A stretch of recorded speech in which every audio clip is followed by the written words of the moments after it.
नमस्कार, मैं हूं आपके साथ अनुष्का और आप देख रहे हैं न्यूज समाचार जनता की आवाज। आइए रुख करते हैं आज की खास खबरों की ओर। यूपी में खौफनाक वारदात, नशा देकर 7 दिन तक 23 दरिंदों ने युवती से गैंगरेप, 6 गिरफ्तार। नशा देकर 23 लोगों ने किया युवती से गैंगरेप। आइए देखते हैं अभिषेक दुबे की रिपोर्ट। वाराणसी से एक हैरान कर देने वाली घटना सामने आई है, जहां 7 दिन तक 23 लोगों ने मिलकर एक युवती से गैंगरेप किया। आरोप है कि आरोपियों ने युवती को नशा कराया और अलग अलग जगहों पर उसके साथ दरिंदगी की गई। बताया जा रहा है कि इस घटना की शुरुआत 29 मार्च 2025 को हुई थी।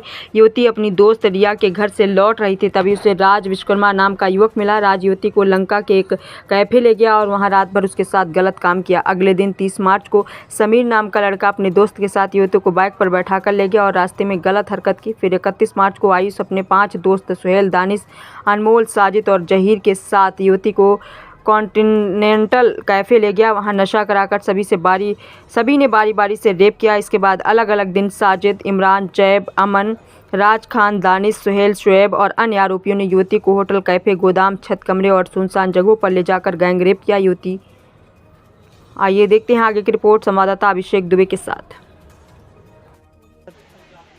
हमारे बच्ची के साथ किस हिसाब से जो है दरिंदगी हुआ है और इस पूरे घटना को किस तरीके से सामूहिक अंजाम दिया गया है, इसमें हमारा चाहना है कि सबको कड़ी से कड़ी सजा मिले। प्रशासन से, न्यायालय से हमको यही उम्मीद है जी। इसमें तो कितने लोगों पर शक है आपको? कितने? सर 6 लोग इसमें नामजद हैं और एक फरार है। 7 लोग इसमें हैं नामजद में, मतलब जिसका नाम आया है लड़की ने बताया है। और अज्ञात में कितने लोग हैं वो बता चुकी है। और इस समय आपके सामने हम जो भी बता रहे हैं उसी आधार पे जो है आपको जो भी उचित कदम है शासन से, प्रशासन से हमको यही। बिटिया क्या करती थी, क्या बनना चाहती? बिटिया पढ़ के अभी निकली ही थी कि जिसके बारे में हम कुछ सोच ही रहे थे अपने स्थिति को देखते हुए, और स्पोर्ट में उसका रुझान था और उसके आगे कुछ हम बताने की स्थिति में अब नहीं है। थोड़ा मेरा तबीयत सही है। क्या ये कुछ युवक जो हैं वो बच्ची के साथ पढ़ते थे, फिर में भी कुछ संपर्क में थे? ये उनके साथ जो क्लासमेट थे उनके ये जानने वाली थी, इसीलिए उसको बहला फुसला कर किसी प्रकार से उसके साथ ये सब हुआ है। वो जो 3 नाम आप ले रहे थे जी, जो सबसे प्रमुख थे वो कौन है? वो एक आयुष है और दानिश है, राज खान है और साजिद है।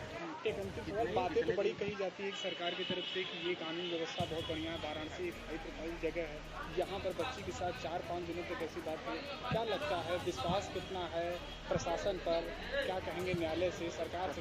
मैं न्यायालय से और सरकार से बस यही कहूँगा कि हम एक आम आदमी हैं और एक आदमी के साथ अगर इस तरीके से बर्बरता होती है तो अगर उसको न्याय नहीं मिलेगा तो उसका शासन, प्रशासन, न्यायालय से विश्वास उड़ जाएगा। इसलिए हम ये अपनी बात रखते हैं कि हमारे साथ प्रशासन और न्यायालय पूरी जिम्मेदारी से हमारे साथ न्याय करेगी।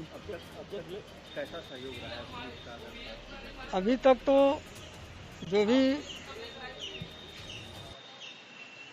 प्रशासन ने हमको जैसे जैसे अपने साथ कहा उस तरीके उनके साथ हम खड़े रहे, रात दिन जैसे जैसे उन्हें कहा ये कराना है, ऐसे कराना है, हर चीज़ों के साथ हम खड़े रहे। जब बिटिया जब आई घर पे किस हालात में थी? वो एकदम बदहवास नशे की हालत में थी।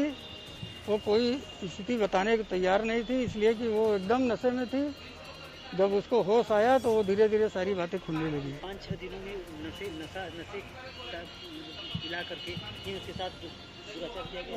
वो दुराचार किया गया, वो नशे की हालत में किया गया है।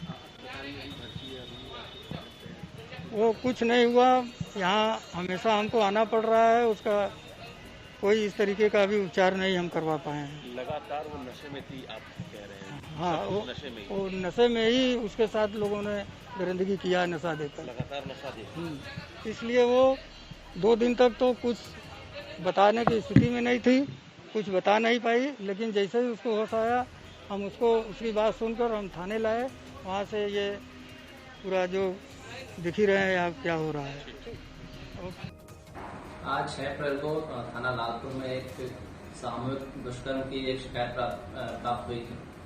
उसी के क्रम में ये बताना चाहूँगा कि ये घटनाक्रम 29 मार्च से 4 अप्रैल का है, जिसमें पीड़िता का ये कहना है कि 29 मार्च को सर अपनी मर्जी से गई थी अपने दोस्त के पास में। 4 तारीख को पीड़िता के परिजनों द्वारा पुलिस को थाना लालपुर को सूचना दी गई कि उनकी बच्ची घर से चली गई है। उसके संबंध में उन्होंने गुमशुदगी दर्ज करवाई थी और सेम ही डे थाना लालपुर पुलिस द्वारा बच्ची को सैकड़ों बरामद किया गया। उस दिन ना पीड़िता के द्वारा ना उनके परिजनों द्वारा किसी तरह की कोई शिकायत की गई कि कोई दुष्कर्म हुआ है। आज 6 अप्रैल को पीड़िता और उनके परिजनों द्वारा सामूहिक दुष्कर्म के संबंध में तहरीर दी गई है। उसके संबंध में सुसंगत धारा में मुकदमा पंजीकृत किया जा रहा है। जैसा कि कुछ मीडिया आउटलेट्स में चल रहा है कि बच्ची नाबालिग है, मैं बताना चाहूँगा बच्ची बालिग है और सुसंगत धारा में मुकदमा पंजीकृत करना है और तहरीर में जिन व्यक्तियों का नाम दिया गया है उसी के संबंध में 6 व्यक्तियों को अभी तक हिरासत में लिया गया है पुलिस के द्वारा और उनसे संबंधित पूछताछ की जाएगी और अगले मैदानी कार्रवाई की जाएगी।